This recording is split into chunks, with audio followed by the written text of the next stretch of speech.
Siya yung nag-invite sa akin dito sa church. Sa akin naman, thank ko lang kay Pastor Lal kasi lagi siyang nag-guide sa amin sa hindi lang sa church, kundi sa family din namin.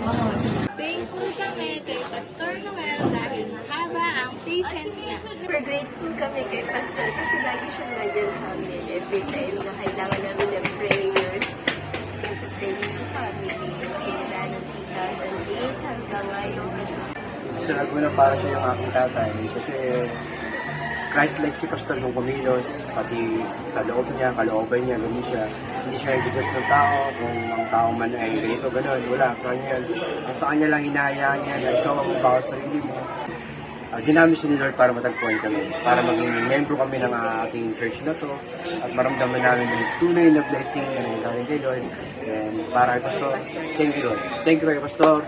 More help Pastor. Ingat po palagi. Salamat po.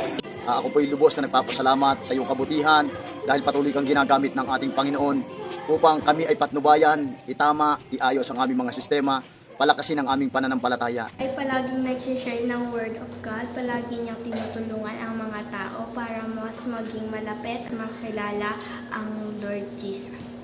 Nakita ko sa iyo yung Christ likeness. Nung ako ay nadako sa JILO, ikaw ang nakapagbago ng pananaw ko na yun.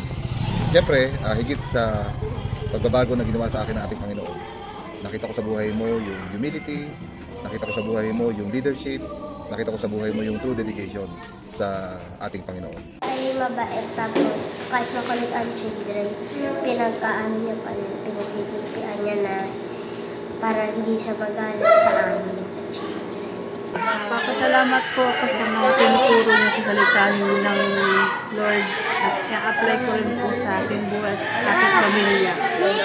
Isa ka pong malaking blessing sa family namin. We appreciate and love you! Thank you po, Pastor! Happy Pastor's Appreciation Day! Happy Pastor's Appreciation, Pastor Noel. Happy Pastor's Appreciation Day, Pastor Noel, from Yang Nook.